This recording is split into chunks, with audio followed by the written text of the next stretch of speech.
Okay, so this is on the 3000. Okay, this is the full thing here. Kind of looking at the pots here. I squirted them down really good. You can see them glistening. They have deox all over those suckers. Did pretty good on it. Go ahead and deox this thing up here.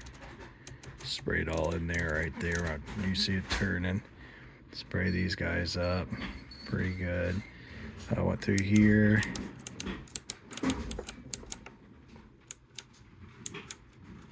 Got these guys all up. Sat here and turned these for like an hour the other night. Smooth sailing on here. So on off switch, we're good. Deox is in there. It still looks pretty liquefied. This is the CD4 that came out of the 5000. And I've got those little plugs there going into the back here. You can there. CD separation. I need to figure those out. I deoxed those right down in there. You can see them. Wow, it's pretty good. Deoxed those suckers up pretty good and moved them back and forth. What's interesting is the layout on this thing compared to the 5000. Now, we're going to look at this. You kind of see how this one here is attached to that first one with a red wire. Okay.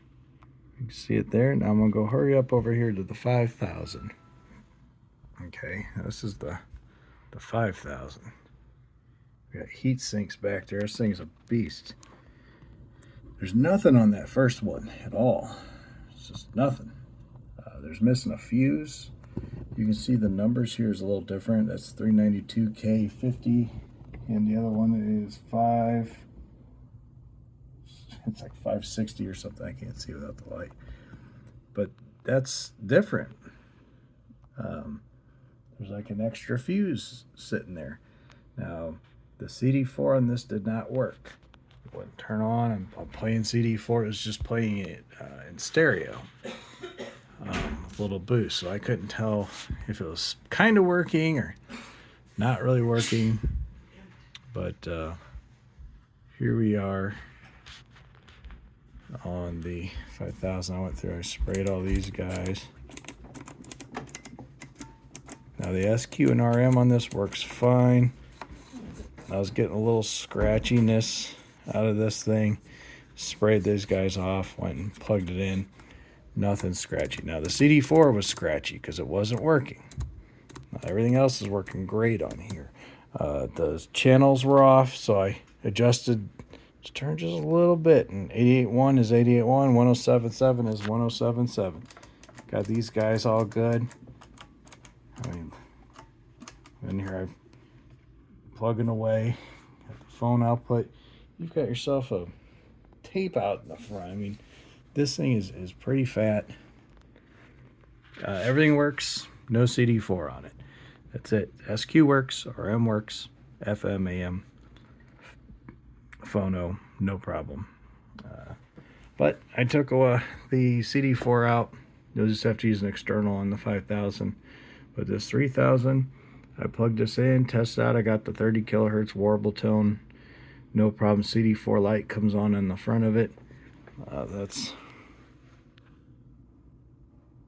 see if you can actually see it. It's in there somewhere.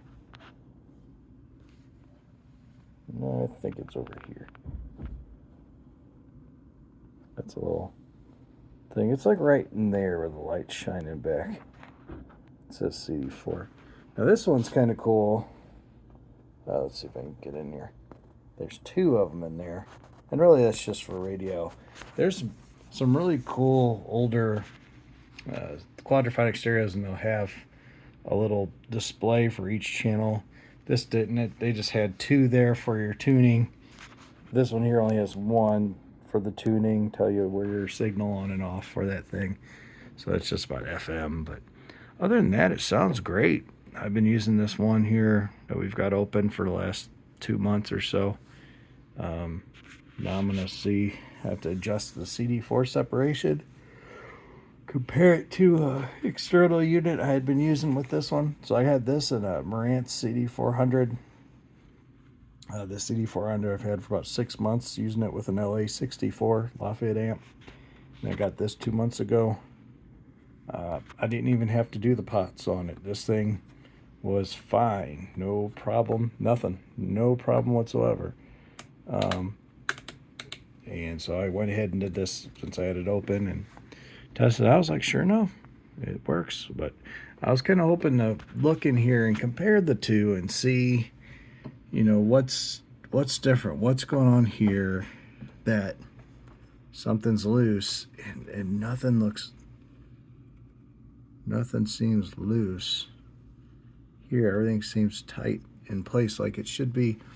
I haven't followed every single wire, but I'm probably thinking one of these guys came loose somewhere, and that's why. I mean, that's on the way it should be. I'm gonna keep looking at it. That's a different board altogether. It has nothing to do with the CD4, or it does. If it does, I don't know. I don't have a schematic on this, nothing. I've got the user manual, but no how to fix it manual. So I just kind of followed all these to try to see if I could find a loose wire. I want to check, maybe it could be right here in the switch, who knows. I'm going to take a closer look at this and see if I'm getting a connection between the two of them. I might have to plug that thing back in again. I'm a little weary to keep pulling it out and everything, but you can't really find that. You can find more of these. These pop up all the time on eBay and stuff, but with the CD4 in it, no, that's like finding a gold brick in the wall. It's pretty awesome. But that works. The plug works, whereas the big guy does not work so well. Enjoy.